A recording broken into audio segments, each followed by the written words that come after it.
The beautiful city of Amakoi here, there lived a beautiful young lady named Chinyere. Chinyere was very pretty and was very successful too. She worked in an oil and gas firm and was doing very well for herself. Chinyere also had lots of admirers and men who were asking for her hand in marriage. But Chinyere turned all of them down. She was super focused on growing in her career. She did not have the time for any relationship or any man just yet. But then she met a persistent young man named Nnamdi. And it was love at first sight for Nnamdi. Nnamdi was in love with Chinyere. He was totally smitten by her. He would buy gifts for her, but Chinyere would always turn down his gift. Nnamdi was very confused. He wondered what must have happened that made Chinyere so withdrawn and would make her turn down advances from several young men. But Nnamdi was a determined young man. He was determined to win her love, no matter the price that he had to pay for it, or no matter how long he had to wait. So every blessed day, Nnamdi would show up with gifts and flowers at Chinyere's door, and every night before he went to bed, he would send her messages professing his undying love for her. Nnamdi did this consistently for more than 3 months. He never missed a single day. Yet, Chinyere's heart did not soften towards him. So Nnamdi decided to add prayer and fasting to what he was already doing, begging God to please change Chinyere's heart towards him. And it worked, because less than 2 months after that, Chinyere began softening up towards him. She started agreeing to go out on dates with him. And before he knew what was happening, Chinyere began to enjoy spending so much time with Nnamdi. They would talk over the phone, gisting and laughing. And in a matter of weeks, she had fallen head over heels in love with Nnamdi. Her friends were very surprised that she could finally fall in love with a man, and they teased her non-stop about this. Nnamdi, on the other hand, was just simply glad that he had finally won her heart and affection. So Chinyere and Nnamdi officially started dating. One day, when they were together, Nnamdi looked at Chinyere and said, "Babe, when we first met, you were so withdrawn and did not want to be in any relationship with any man. You were literally turning down everyone that was asking you out. And I can't help but feel that someone must have hurt you so badly and that was the reason for that attitude. So if it's okay by you, I'd like to know what really happened to you." Nnamdi said very kindly, and immediately Chinyere broke down in tears and narrated how she was raped by a cultist when she was in university and how it had affected her psyche and made her hate men until Nnamdi came along. Nnamdi was so sorry for her and wrapped her up in his arms, trying so hard to comfort her. Chinyere also felt very light after sharing her story with Nnamdi. She had never told anyone before then, and she had been carrying this heavy weight on her shoulders for a very long time now. She also hoped that Nnamdi will still continue to see her and love her just the same way he had done before. And a few weeks later, she was glad that she shared that information with Nnamdi, because Nnamdi became very overprotective towards her and showered her with so much love and affection. And so, a few weeks later, they both got married in a lavish wedding ceremony. Nnamdi and Chinyere were both very excited. Their lives were going on just fine. They were the perfect and ideal couple.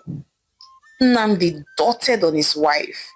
He served her breakfast in bed, bought her nice things, and continued to pamper and spoil her as though they were still dating. Chinyere was very grateful to God for the gift of Nnamdi. She also took very good care of him and spoiled him silly. She made sure he was well fed and gave him peace of mind. Nnamdi and Chinyere were truly happy.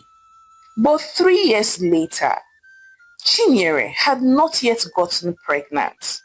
And this got her very worried because she wanted to get done with having children as soon as possible. But Nnamdi was not a bit bothered about it, and he always tried to calm her down and reassure her that children would definitely come at the right time. But Chinyere was always in tears. She was always crying and weeping and begging God to please give her a child of her own. Chinyere was also jumping from one hospital to the other, looking for solution. But nothing seemed to be working. And things continued like this. And 10 years later, they were still childless. By this time, Chinyere had resigned from her job. She wanted to focus all her strength and energy on getting pregnant. She would stay at home from morning to night, praying and fasting, asking God for a child. One of the days when she was at home all alone, she went and opened a small little box and brought out a wrist bead. She stared at the wrist bead for hours as tears streamed down her face. And then she fell asleep. Nnamdi came back from work in the evening and met his wife fast asleep on the floor. Ah, Chinyere, why are you stressing yourself over nothing? I am sure you were crying over our childless state and then dozed off. I don't even know why you bother yourself at all. I have told you times without numbers, I don't care whether or not we have children, but you will not listen. Nnamdi said aloud to herself while staring at his sleeping wife, Chinyere. Then he went ahead and tapped her gently on her shoulder so she could wake up. And immediately Chinyere sprang up and tried to collect the waist bead and other papers she was looking at before she dozed off. And immediately the wrist bead caught Nnamdi's attention. And then he said, "Babe, what is this? Whose wrist bead is that?" Nnamdi asked, looking perplexed. "Oh no, it's nothing to worry about, my dear," Chinyere said as she hurriedly left the parlor. She then went ahead and served her husband a delicious meal that she had prepared. Later that night, Nnamdi laid awake on his bed, looking very worried and lost in thought, while his wife slept peacefully beside him. "I know that bead. That bead is the same one that my mother gave me at her deathbed. I can recognize it even in my dream. And I remember the exact day and time that I misplaced it. But what is Chinyere doing with it? Could it be that... No, it's not possible. But then, what other explanation could there be for why she has it in her possession? I hope it's not what I think it is, oh. God, please." Nnamdi thought aloud to himself, looking very scared. So the following day, when he came back from work, Nnamdi called his wife and said, "Hey, Chinyere, about yesterday, please, where did you get that wrist bead from?" Nnamdi asked, trying to maintain a straight face. But Chinyere tried to shrug it off and said, "Oh, it's nothing serious. I just picked it up from somewhere." Chinyere replied, trying to dismiss her husband. But Nnamdi persisted. And then Chinyere broke down in tears and said, "Remember I told you I was raped? Well, the day I was raped, it was dark, so I cannot even recall the young man who raped me. I cannot recognize or recall his face. But while I was struggling with him when he raped me, I pulled out his wristbead from his hand. It belongs to the man that raped me, Chinyere said while crying profusely. At this point, Nnamdi looked so scared, but Chinyere did not notice it because she was drowning in her own tears. Chinyere now went ahead and brought the wristbead alongside a paper and showed Nnamdi. Apparently, the paper contained a list of curses that she had penned down and had been raining on the man who had raped her since the day of the incident. Chinyere had written things like the man would never father a child, that he would die at age 40, and then 1 year after his death, his wife would also be raped and killed. Chinyere had written a lot of terrible curses that she had been declaring and professing over the man that had raped her in school. And she had been cursing this man for more than 12 years. When Nnamdi read all that Chinyere had written down, he just picked up his car keys and left the house. Ah, babe, is everything okay? Where are you going to? Chinyere called out to her husband, but Nnamdi did not even respond. Nnamdi went straight to a beer parlor and sat down. He was lost in thought. Ah, could it be? How? How? Nnamdi said out to himself as he drowned himself in alcohol before going back home.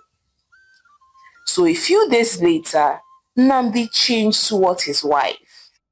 He became so ashamed that he could no longer maintain eye contact with her.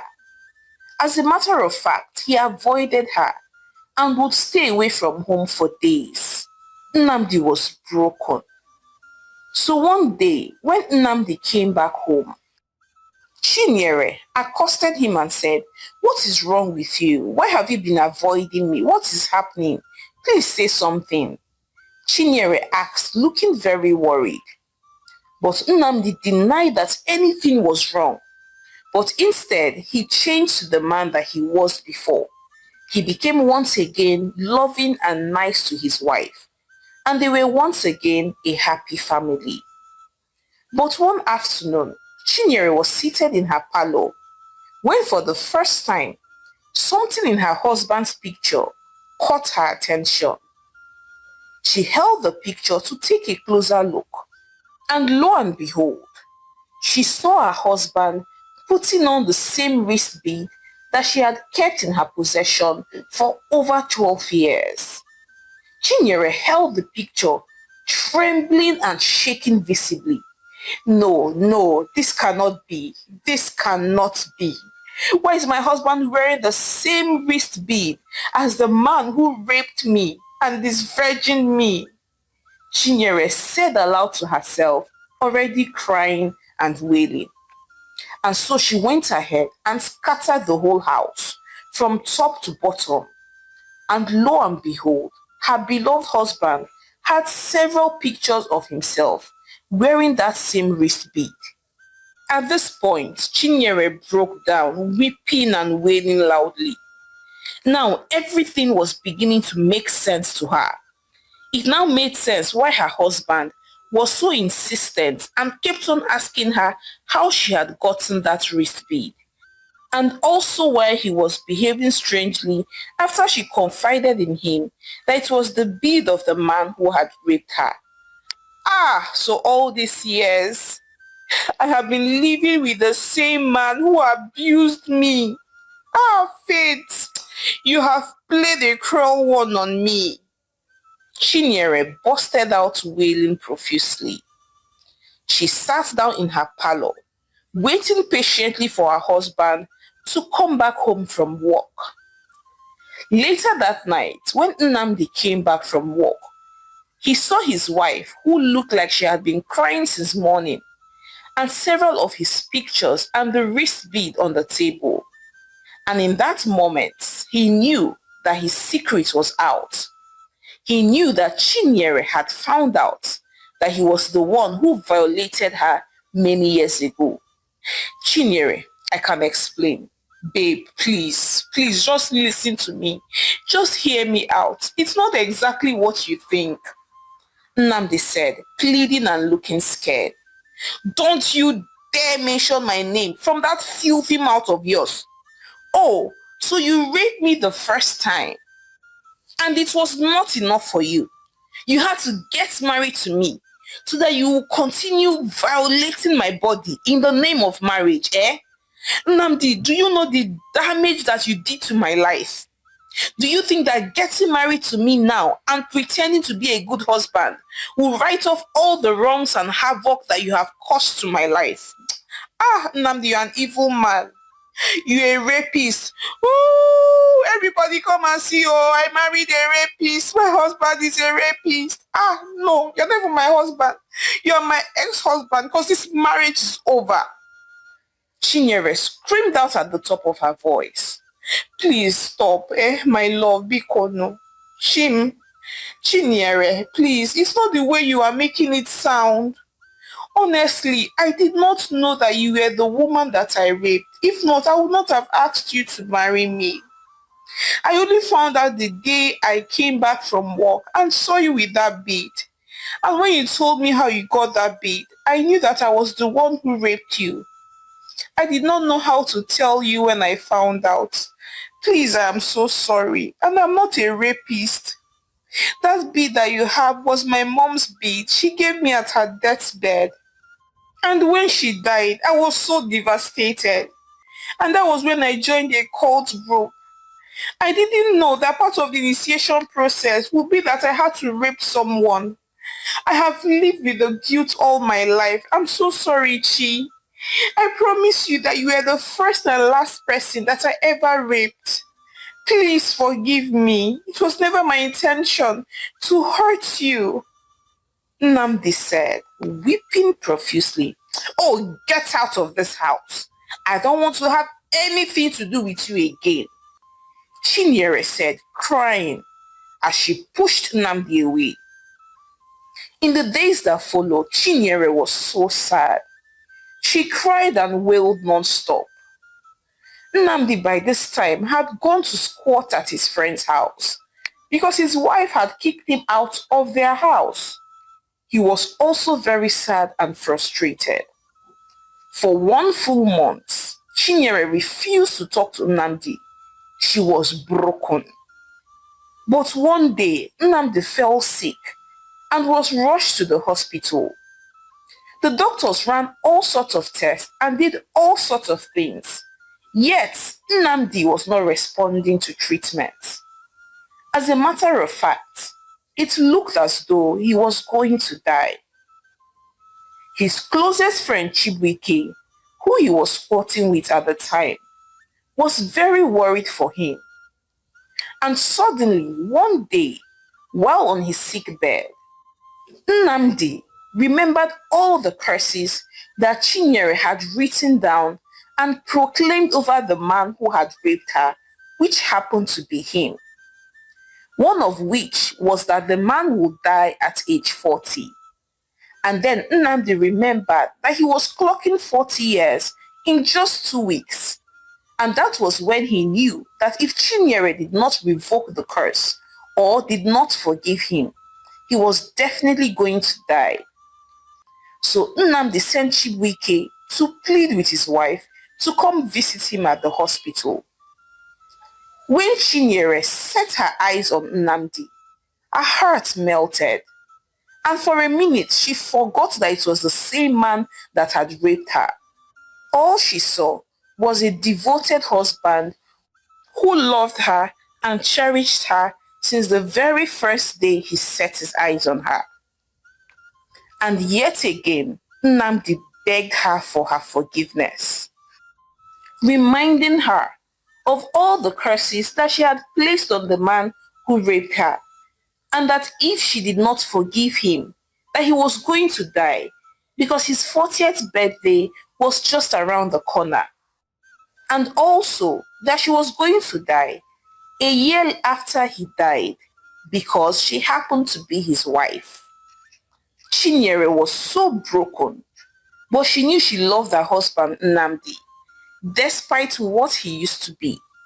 So she forgave him and cancelled all the curses and prayed for him. She also realized that the reason why they had not had any children all these years was because she had cursed the man that raped her, that he would never have any children, not knowing that she would get married to the same man. So Chinyere completely forgave her husband, and a few days later he got better and was discharged from the hospital. Chinyere and Nnamdi went for therapy to help them navigate their marriage in the light of the new challenges and help them heal. Chinyere and Nnamdi were not sure their marriage would ever remain the same, but they were willing to give it a try one more time and fight for their love. Nnamdi went on to live past 40 years and did not die. And a few months later, Chinyere found out that she was pregnant and was expecting twin babies. They were so happy. Their joy was finally full. Hi besties, it's your favorite storyteller, Omalicha. Thank you so much for watching my story to the end. So I'd like to hear your thoughts on this one. What do you think? Like, if you were Chinyere, would you have forgiven a man that raped you? Also, why do you think that fate likes to play a fast one on us? Like, out of all the men in the world, the billions of men in the world, it had to be the one man that raped her that she ended up getting married to. Why does fate, play this kind of tricks on us? Please share your thoughts with me in the comment section, and please support your home girl, Omalicha, by subscribing to my channel, liking my videos, and sharing it with your loved ones. So now, till I come your way again with more interesting stories, bye!